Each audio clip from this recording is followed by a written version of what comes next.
En el corazón de Madrid, donde las calles adoquinadas del barrio de Salamanca guardan secretos entre sus fachadas centenarias, existía un restaurante que para Diego representaba mucho más que un simple lugar donde alimentarse.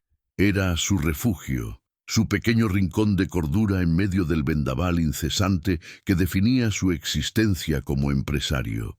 Rodeado constantemente por acuerdos comerciales que movían fortunas enteras, decisiones corporativas que determinaban el destino de cientos de familias trabajadoras, y esa tensión perpetua que acompaña a quienes ocupan los escalones más altos del poder económico, aquel establecimiento representaba el único espacio donde podía despojarse de todas las máscaras y simplemente ser él mismo.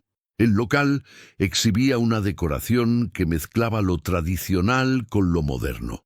Paredes en tonos tierra, decoradas con cerámicas de Talavera, manteles blancos almidonados con un cuidado casi obsesivo y un servicio que funcionaba con la precisión de un reloj suizo. Sin embargo, no era la estética cuidada ni los platos elaborados con maestría lo que hacía que Diego regresara religiosamente cada mediodía. Era él, Mateo. Se desplazaba por el comedor con una elegancia que parecía innata, el cabello oscuro siempre perfectamente peinado hacia atrás, la mirada atenta, pero jamás invasiva. Sus ojos color avellana transmitían una sinceridad que se había vuelto extraordinariamente escasa en el mundo de Diego, casi como encontrar un diamante en bruto.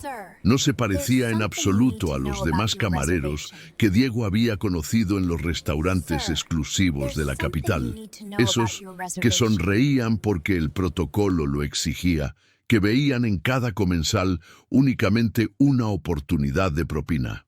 Mateo era diferente. Poseía algo indefinible, una elegancia auténtica que ninguna cantidad de dinero podría comprar ni enseñar. ¿Lo de siempre, señor Diego?, preguntaba invariablemente, con esa media sonrisa que parecía reservada exclusivamente para él. «Me conoce demasiado bien, Mateo», respondía Diego cada vez, sintiendo cómo la tensión acumulada en sus hombros se disolvía como azúcar en café caliente. Su almuerzo jamás variaba. Solomillo al punto con patatas panaderas y una copa de Ribera del Duero Reserva. Mateo nunca necesitaba anotar el pedido en su libreta. Conocía sus gustos gastronómicos mejor de lo que Diego mismo los conocía. Sus intercambios eran breves, mantenían siempre esa línea profesional, pero estaban impregnados de una calidez tácita que Diego había aprendido a valorar como oro. Mateo se interesaba por cómo había transcurrido su mañana. Diego preguntaba si todo marchaba bien en el restaurante. Nada particularmente memorable a simple vista, y sin embargo, esas palabras intercambiadas constituían para él el único momento de autenticidad genuina en una jornada repleta de fingimientos calculados y estrategias empresariales. Mateo no lo observaba como al titán industrial cuya fotografía aparecía frecuentemente en las páginas de Expansión o 5 días. Para él, Diego era simplemente el hombre de la mesa 11 que prefería su carne poco hecha y que siempre dejaba una propina generosa sin hacer alarde de ello. Y Diego, por su parte, percibía en Mateo a una persona real, cuya sonrisa no tenía precio de etiqueta y cuya amabilidad brotaba de forma espontánea, sin estratagemas comerciales de por medio. No obstante, una vez cada mes, esa paz se veía destrozada como cristal contra el suelo de mármol. Era un ritual invariable. La cena mensual con su prometida, Sofía, y sus padres, don Carlos y doña Mercedes. El mismo establecimiento, la misma mesa reservada, pero el ambiente sufría una transformación radical. El aire, previamente ligero y acogedor, se volvía denso, asfixiante, cargado de formalismos gélidos y expectativas no verbalizadas. Lo primero que Diego notaba era la ausencia de Mateo. En esas ocasiones nunca estaba de servicio. En su lugar trabajaba Antonio, un camarero de mayor edad, eficiente sin duda, pero carente de esa chispa humana que hacía a Mateo tan especial. Diego había preguntado por él en una ocasión. «Es su día libre», había respondido Antonio con un tono que no invitaba a más preguntas. Una coincidencia demasiado perfecta para ser accidental, pero Diego, absorto como estaba en su esfuerzo por causar una buena impresión en la familia de su futura esposa, no le había dado mayor importancia. Sofía encarnaba la elegancia madrileña en su máxima expresión, hermosa, culta, con una sonrisa capaz de desarmar ejércitos completos. Diego la amaba, o al menos amaba la idea que se había formado de ella. Apreciaba la manera en que ella parecía completar su vida, como si agregara ese barniz de sofisticación que él sentía no poseer completamente a pesar de su riqueza. Sus padres, Carlos y Mercedes, pertenecían a la antigua aristocracia castellana y se aseguraban de que todos lo supieran en los primeros 5 minutos de cualquier conversación. Carlos era alto, con una postura militarmente erguida, la mirada constantemente evaluando el patrimonio neto de cada persona que conocía. Mercedes personificaba a la gran dama española. Collares de perlas auténticas, vestidos de seda firmados por diseñadores y un aire de superioridad apenas disimulado. Y entonces comenzaba la función. «Ah, naturalmente», decía Carlos, dirigiéndose a Sofía después de los entrantes. «¿Recuerdas aquella anécdota sobre nuestro primo en Segovia? Es absolutamente extraordinario». Y caía el telón. La conversación se deslizaba hacia un inglés rápido y fluido, aislando completamente a Diego. No comprendía ni una sola palabra. Solo podía sonreír, asentir con la cabeza e intentar descifrar el lenguaje corporal, las miradas cómplices intercambiadas entre los tres comensales, las risas contenidas de Mercedes, los gestos amplios de Carlos, la risa cristalina de Sofía. No estaban simplemente conversando, estaban estableciendo una conexión en un nivel al que él jamás podría acceder, y parecía deliberado. De vez en cuando, Sofía se volvía hacia él, posando una mano sobre la suya. «No te preocupes, cariño. Solo son charlas familiares. Papá está contando una historia sobre una bodega», decía con una voz que sonaba como un guión memorizado. Pero Diego no era tonto.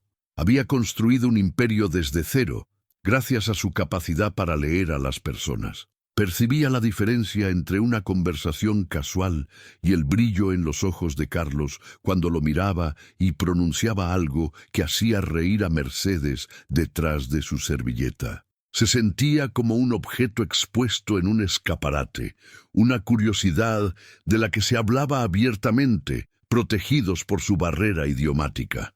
La sensación era humillante. Un nudo de impotencia se formaba en su estómago. «¿Por qué no hablan en español para que pueda participar?», le había preguntado a Sofía una noche durante el trayecto en coche hacia su casa. «Me siento completamente excluido». Sofía había suspirado largamente, como si su pregunta fuera una carga. «Diego, tesoro, eres demasiado sensible. Es su lengua materna, después de todo. A veces las palabras simplemente fluyen más naturalmente así. No tienen nada que ver contigo personalmente. Son solo asuntos familiares, viejas historias aburridas que no te interesarían». Quería creerle, desesperadamente. Contemplaba su rostro perfectamente hermoso bajo las luces de la ciudad y se esforzaba por sofocar sus dudas. La amaba. Iba a casarse con ella. Esta era la familia que había elegido. Y si el precio a pagar por esa vida perfecta era sentirse idiota una vez al mes, quizás valía la pena. Al menos, eso era lo que continuaba repitiéndose a sí mismo, mientras el eco de las risas en inglés resonaba aún en sus oídos. Un recordatorio constante de que en esa mesa era, y quizás siempre sería, un extraño. La noche descendió sobre Madrid trayendo consigo esa tensión familiar que Diego conocía demasiado íntimamente. Era el tercer jueves del mes, la noche de la cena. Mientras ajustaba el nudo de su corbata frente al espejo del recibidor, podía ver reflejada detrás de él a Sofía, ocupada en colocarse un pendiente de brillantes que él le había regalado en su cumpleaños. Estaba deslumbrante con un vestido de seda color burdeos que realzaba sus ojos oscuros. —¿Estás listo, amor? —preguntó ella, la voz suave como terciopelo.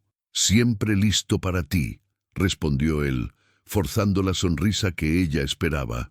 El trayecto hasta el restaurante estuvo marcado por la conversación ligera de Sofía sobre los preparativos de la boda, el parador en Toledo, los arreglos florales, la lista de invitados que parecía compuesta principalmente por parientes y amigos lejanos de su familia. Diego se limitaba a asentir, la mente ya preparándose para la prueba que le esperaba.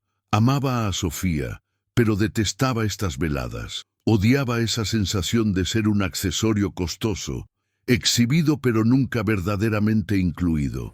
Al entrar en el restaurante, fueron recibidos por el maître, quien los condujo a su mesa habitual, la mejor, con vista al pequeño patio interior iluminado por faroles de hierro forjado.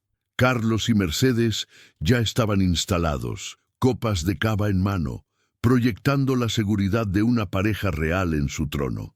Se sucedieron las cortesías de rigor, los besos en el aire, las sonrisas de circunstancia. Antonio, el camarero habitual, estaba ausente.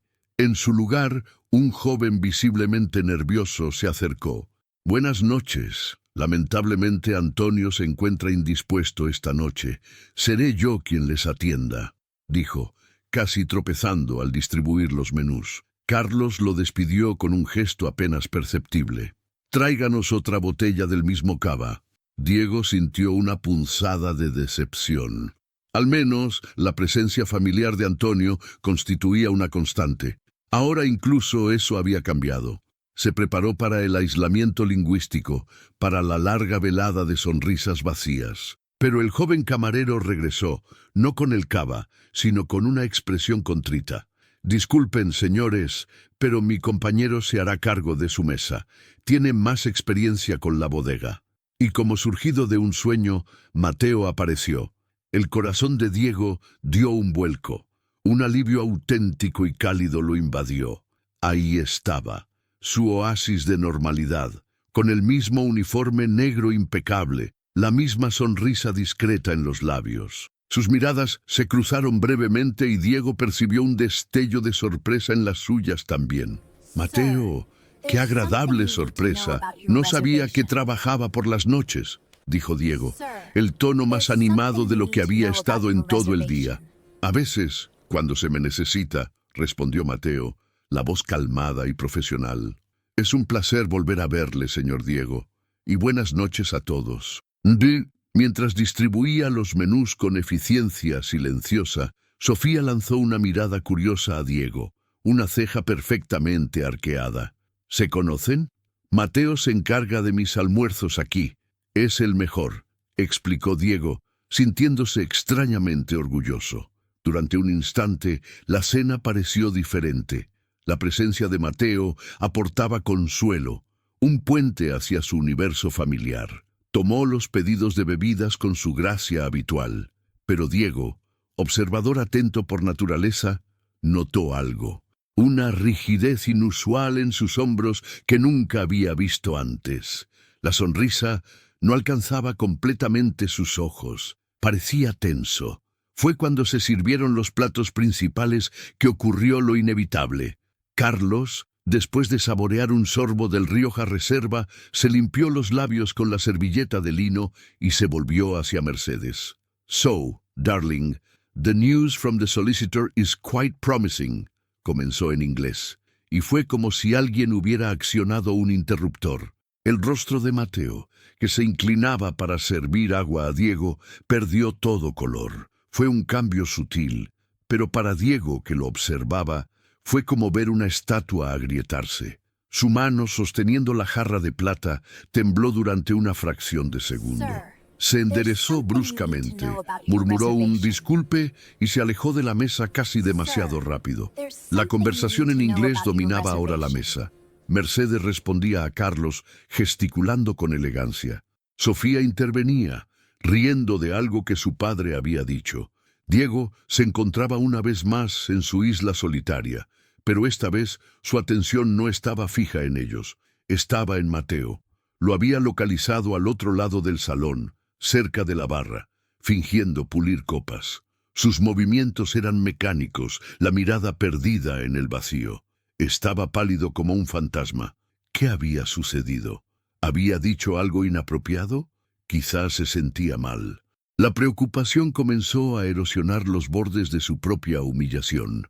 Intentó captar su atención, pero Mateo parecía evitar activamente mirar en dirección a su mesa.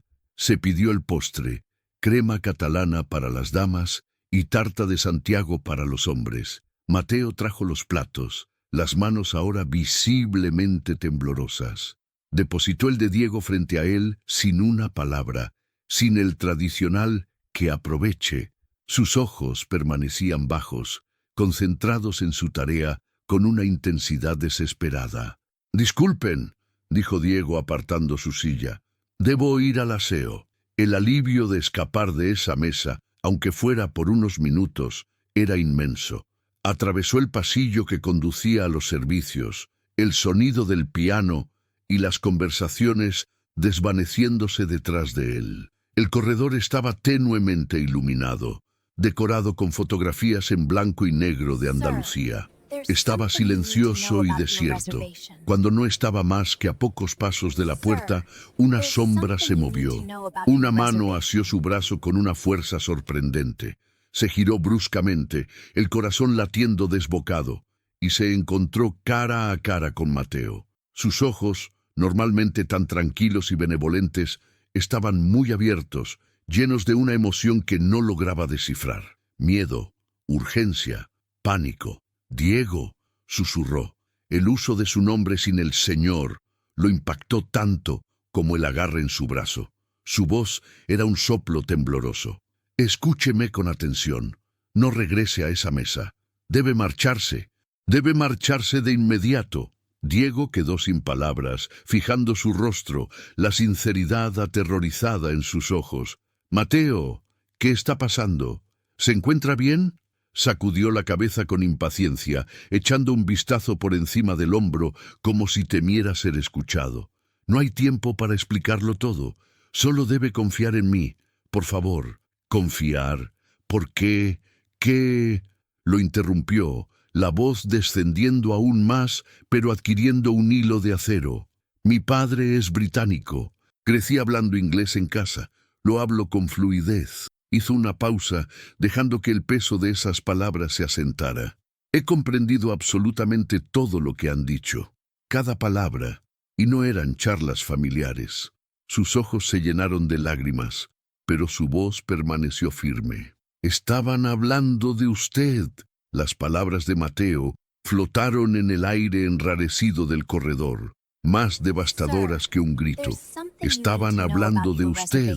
El cerebro de Diego luchaba por procesar la información, por conectar al hombre aterrorizado frente a él con el camarero sereno que le servía su almuerzo diario.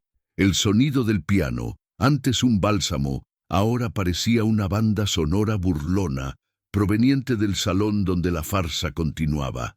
«¿Qué? ¿Hablar de qué?», logró preguntar, la voz ronca. «Sofía nunca haría...». «Debe estar equivocado».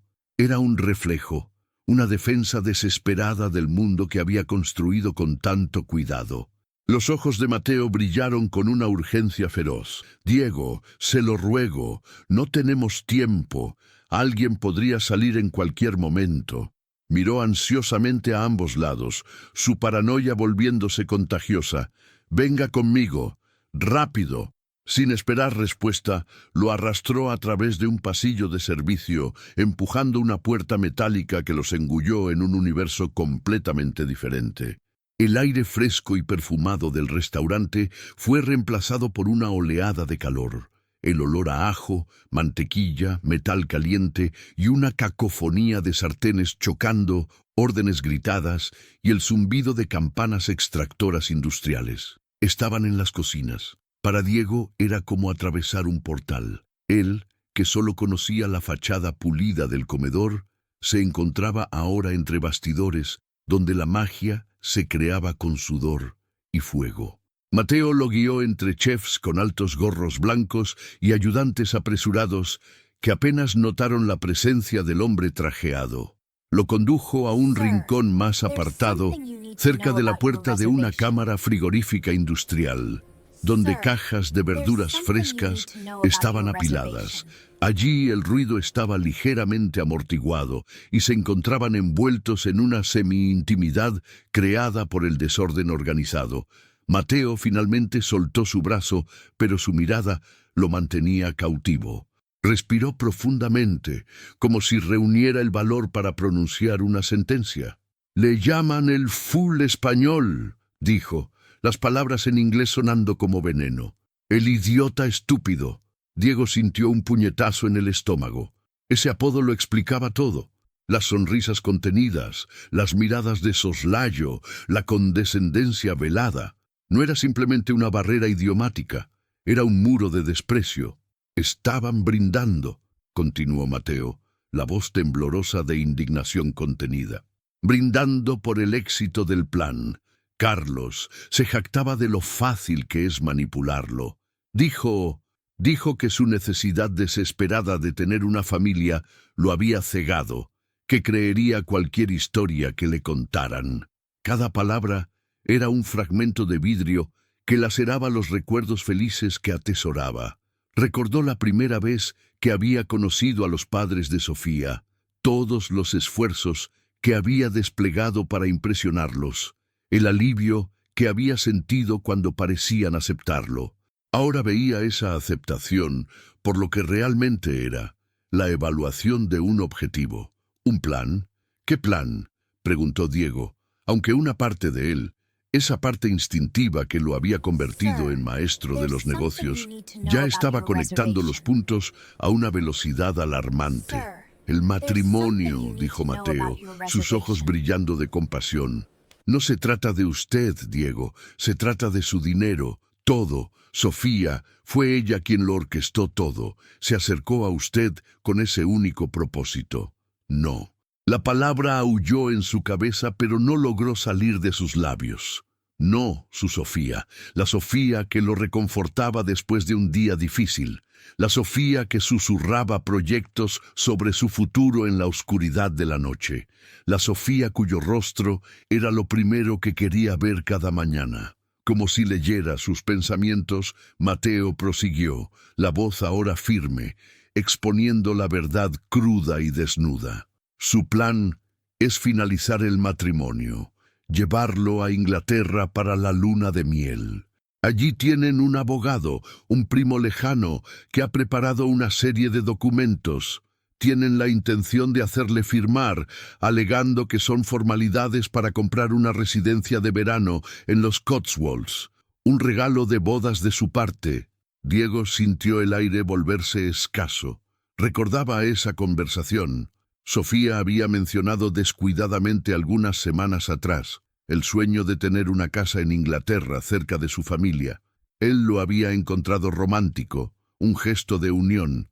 «Esos documentos», dijo Mateo tragando con dificultad, «son en realidad poderes notariales y transferencias de activos. Le dan a Carlos el control total de sus principales cuentas de inversión y propiedades. Utilizarían la barrera idiomática y su confianza en ella para hacerle firmar su propia ruina financiera. Se reían de la ironía poética que habría en despojarle de todo en su tierra natal, usando su propia lengua como arma». El mundo de Diego se inclinó y luego se hizo añicos. El ruido de las cocinas desapareció, reemplazado por un zumbido agudo en sus oídos. Cada momento de su relación pasó ante sus ojos en un flash doloroso. El primer encuentro que pensaba debido al azar, la rapidez con que ella había dicho «te amo», la insistencia en conocer la estructura de sus negocios por curiosidad, la forma en que siempre lo disuadía de contratar traductores o abogados independientes para sus asuntos en Europa, insistiendo en que su padre podía encargarse de todo. Todo era una mentira, una puesta en escena magnífica y cruel. El amor que sentía, los cimientos sobre los que estaba construyendo su futuro, eran arenas movedizas, y se estaba hundiendo, sonriendo, mientras el arquitecto de su destrucción le sostenía la mano. Las cenas mensuales. Dios mío, las cenas mensuales.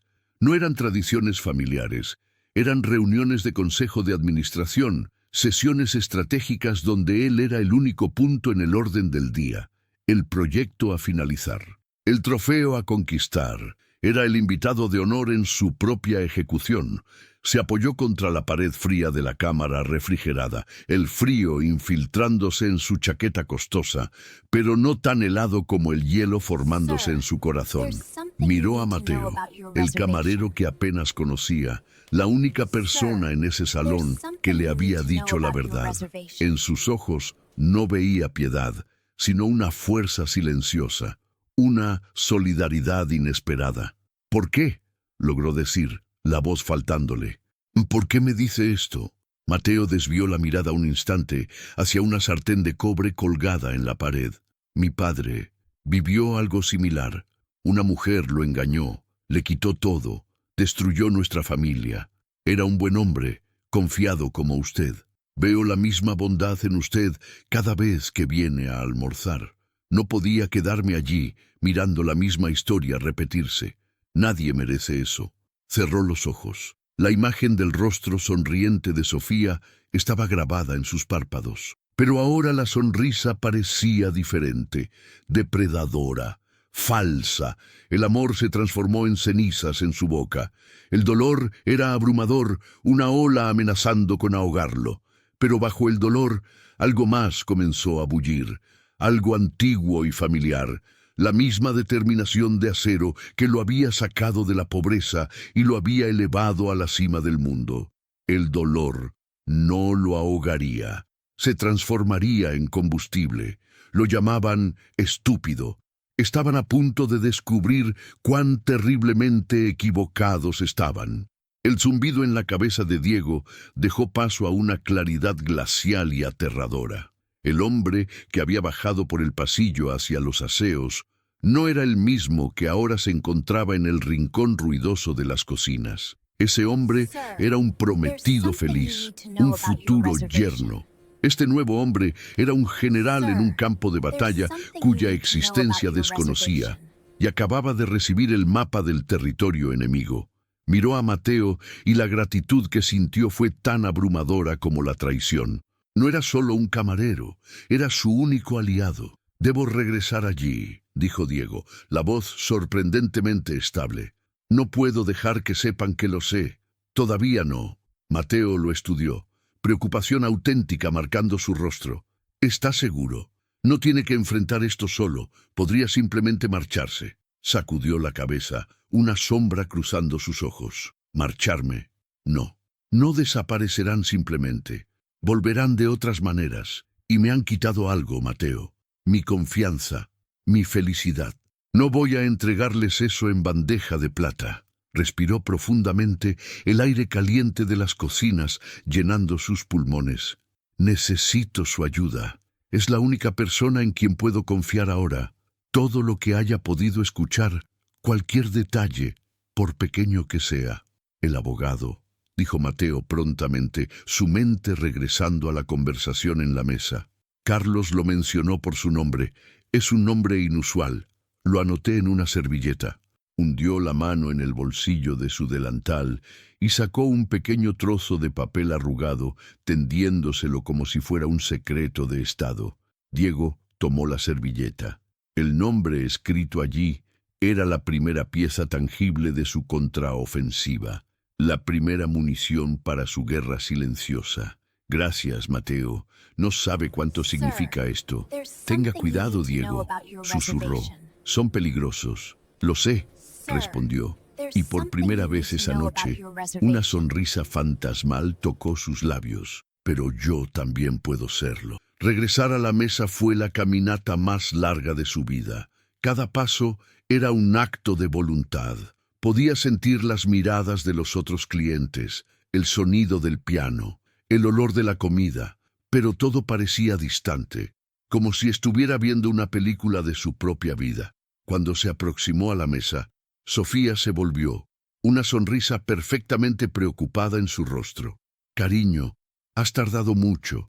Estábamos preocupados. Estás pálido. ¿Va todo bien?» Diego tomó su mano, el contacto de su piel enviándole ahora un escalofrío repulsivo por el brazo, pero forzó su rostro a suavizarse en una expresión de tranquilidad.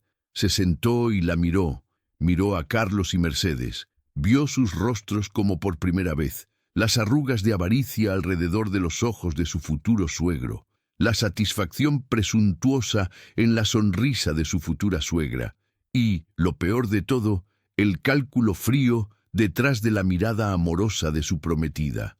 «Estoy bien, amor mío. Solo un pequeño malestar», mintió suavemente.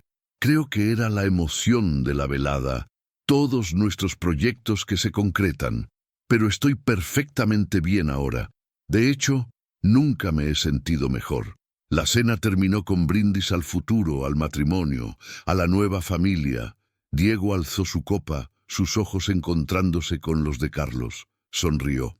Una sonrisa que ellos interpretaron como felicidad ingenua, pero que era, en realidad, una promesa silenciosa de ajuste de cuentas. En los días que siguieron, Diego se convirtió en el mejor actor de su vida. Para Sofía y su familia era el prometido devoto de siempre, quizás incluso más. Aceleró las conversaciones sobre los preparativos, se mostró entusiasta respecto a la casa en Inglaterra, validando su plan en cada paso. Mientras tanto, su vida secreta comenzaba. Sus encuentros con Mateo eran clandestinos y meticulosamente planificados. Lejos del restaurante, se encontraban en cafeterías anónimas al otro lado de la ciudad, en bancos de parques a la sombra de viejos castaños de Indias. En esos encuentros, la dinámica entre ellos cambió. Ya no eran cliente y camarero, sino estrategas, socios en una conspiración justa.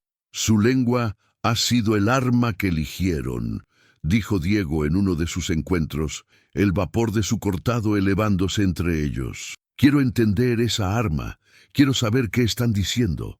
Y así, Mateo se convirtió en su profesor. Las lecciones de inglés comenzaron. No eran lecciones formales con libros y gramática, sino más bien cursos de supervivencia. Le enseñó frases clave, insultos que podrían usar, términos financieros y legales. Con cada palabra aprendida, sentía un trozo de su poder regresar. Aprender el idioma de sus traidores era un acto de desafío, una forma de robar la ventaja que creían poseer. Practicaba incansablemente, su pronunciación mejorando cada día, impulsada por una motivación que ningún curso de idiomas habría podido ofrecer. Mientras tanto, Diego puso en movimiento sus vastos recursos. Hizo una llamada a un hombre que no había contactado en años, el mejor detective privado del país, el más discreto. «Tengo un trabajo para usted», dijo Diego por teléfono, la voz desprovista de emoción. «Necesito todo sobre un hombre llamado Carlos Mendoza y su asociado legal en Inglaterra». Deletreó el nombre que Mateo le había dado. «No deje nada al azar. Quiero conocer cada cuenta bancaria, cada negocio fallido, cada enemigo que se haya hecho. Quiero los esqueletos de todos los armarios». Mateo, por su parte, se convirtió en sus ojos y oídos. Carlos y Mercedes, sintiendo la victoria cercana, se volvieron imprudentes. Continuaban almorzando en el restaurante, discutiendo abiertamente los detalles finales de su estratagema en inglés, directamente frente al camarero que consideraban parte del mobiliario. Con el corazón latiendo fuerte, Mateo comenzó a grabarlos. Utilizando una pequeña grabadora digital, activada por voz en su bolsillo, capturaba fragmentos de conversaciones mientras servía el café o limpiaba la mesa adyacente. Eran piezas de un rompecabezas aterrador. Nombres de bancos, fechas de transferencias, risas sobre la ingenuidad de Diego. Las semanas se transformaron en meses. El expediente de Diego crecía cada día. Los informes del detective comenzaron a llegar, pintando un cuadro siniestro de Carlos. Un rastro de socios comerciales arruinados y demandas sofocadas a través de Europa. Era un depredador financiero profesional. Las grabaciones de Mateo eran aún más incriminatorias, proporcionando la intención y el método en sus propias voces arrogantes. Una tarde, en un banco del parque con las hojas otoñales cayendo a su alrededor, Diego y Mateo revisaban las pruebas. Escuchó la voz de Sofía en una de las grabaciones, riendo con su madre sobre el vestido de novia costoso que Diego estaba pagando. «Es lo mínimo que ese imbécil puede hacer», decía. «Un pequeño precio por el imperio que está a punto de entregarnos». En ese momento, todo residuo de dolor en el corazón de Diego se cristalizó en un propósito puro y duro. Miró a Mateo, cuyo coraje silencioso había hecho todo esto posible. «Es el momento», dijo. «Es hora de organizar la última cena». Cuando las puertas del restaurante se cerraron detrás de los policías y la familia destrozada que casi había llamado suya, un silencio profundo y pesado se apoderó del salón. Los pocos clientes restantes fueron discretamente acompañados a la salida. El sonido del piano no regresó. Por primera vez, Diego se encontraba en ese lugar sin el ruido de fondo de la felicidad fabricada. Solo quedaban él, Mateo, y los escombros invisibles de una vida que nunca había existido. Permaneció de pie cerca de la mesa vacía, mirando fijamente el lugar donde Sofía había estado sentada. Su copa de cava aún estaba medio llena, las burbujas subiendo lentamente a la superficie, indiferentes al drama que se había desarrollado. La adrenalina que lo había sostenido durante toda la velada comenzó a disiparse, dejando detrás un vacío vasto y doloroso. No era el dolor agudo de la traición inicial, sino un sufrimiento sordo. El duelo, por un amor que ahora comprendía, había sido una ilusión. Mateo se acercó silenciosamente, no como un empleado, sino como un centinela. No dijo nada, simplemente permaneció a una distancia respetuosa, su presencia un ancla de realidad en ese mar de caos. «Se acabó», dijo Diego, más para sí mismo que para Mateo. La palabra sonaba hueca en el salón desierto. «Sí», respondió suavemente, «se acabó». Diego finalmente se volvió para mirarlo. La luz tenue del establecimiento proyectaba sombras sobre su rostro, pero podía ver la fuerza y la compasión en sus ojos. En ese instante comprendió la magnitud del riesgo que había corrido por él. Él, un camarero, había enfrentado a una familia rica y retorcida por un hombre que hasta entonces era solo un cliente. «Mateo, yo», comenzó, pero las palabras parecían insuficientes, banales. Decir gracias parecía un insulto a su valentía. «No sé cómo agradecerle, ha arriesgado todo». «No tiene nada que decir, Diego», dijo. «Hice lo que cualquier persona decente debería haber hecho. La decencia no debería necesitar agradecimientos». Dio un paso hacia él. «Pero los necesita. No solo me salvó de perder mi dinero, me evitó convertirme en un tonto por el resto de mi vida. Me ofreció la verdad, y eso no tiene precio». Hizo una pausa, la emoción apretándole la garganta. «Siento como si me hubiera despertado de un coma de 2 años». La mañana siguiente, un sol primaveral pálido iluminaba Madrid. Diego no había dormido. Había pasado la noche despierto, no rumiando el pasado, sino contemplando, por primera vez en mucho tiempo, un futuro que era un lienzo en blanco. Por la mañana no llamó a sus asistentes ni abogados. Su primera parada fue una floristería de barrio, lejos de las boutiques de lujo que frecuentaba habitualmente. Eligió él mismo las flores, un ramo enorme y exuberante de girasoles tan llenos de vida y honestidad que parecían irradiar calidez. Condujo hasta la dirección que Mateo le había dado, un edificio sencillo y bien cuidado en un barrio tranquilo de la ciudad. Cuando abrió la puerta vestía vaqueros y una camiseta simple, su cabello suelto sobre los hombros. Sin el uniforme, parecía más joven, más real. Sus ojos se abrieron de par en par al ver el tamaño del ramo. Girasoles, murmuró, una sonrisa auténtica floreciendo en su rostro. ¿Cómo lo supo? No lo sabía, admitió Diego, pero me parecieron correctos, como usted. Lo invitó a entrar.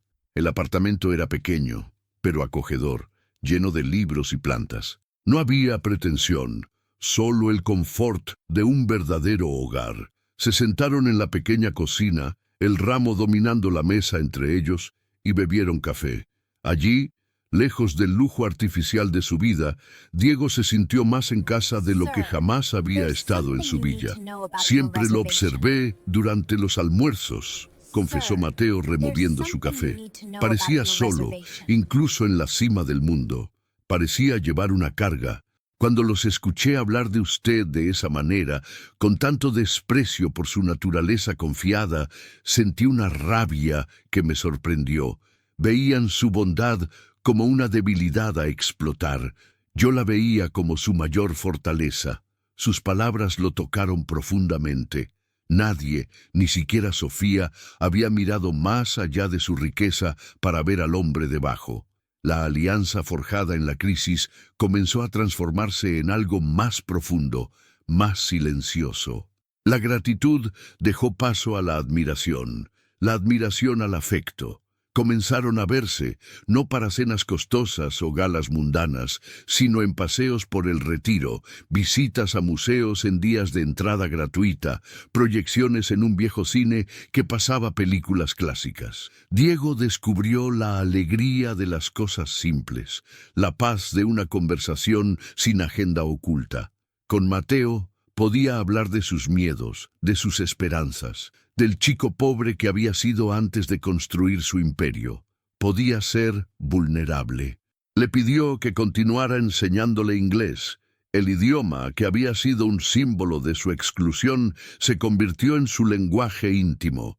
Se reían de sus errores de pronunciación, y Mateo escribía palabras en servilletas para él, no con nombres de abogados fraudulentos, sino con términos de cariño. My heart, my joy, my love. Meses después, en una suave tarde de otoño, fue Diego quien lo invitó a cenar. Conozco un lugar, dijo con un destello en la mirada. Lo llevó de nuevo al restaurante. El lugar era el mismo, pero todo era diferente. El maître los recibió con un respeto renovado. No se sentaron en la gran mesa ostentosa de antes, sino en un rincón íntimo y discreto para dos. Cuando el camarero vino a tomar el pedido, Diego miró a Mateo, sonrió, y en un inglés impecable y fluido pidió los platos favoritos de cada uno y una botella del mejor vino. El camarero se alejó, impresionado. Mateo lo miraba, sus ojos brillando a la luz de las velas. Su pronunciación es perfecta, dijo. Tuve el mejor profesor, respondió tomando su mano sobre la mesa. El contacto ya no era repulsivo, sino eléctrico, lleno de promesas. Quería venir aquí esta noche para reemplazar un mal recuerdo con uno hermoso. Este lugar ya no es la escena de un final, es la escena de nuestro comienzo. Levantó su copa. Por una vida sin mentiras, por una vida de verdad. Por la verdad, respondió Mateo, sus copas tintineando suavemente. El sonido resonó en el restaurante, no como un recordatorio del orden o un anuncio de traición, sino como el comienzo de una nueva música, su música.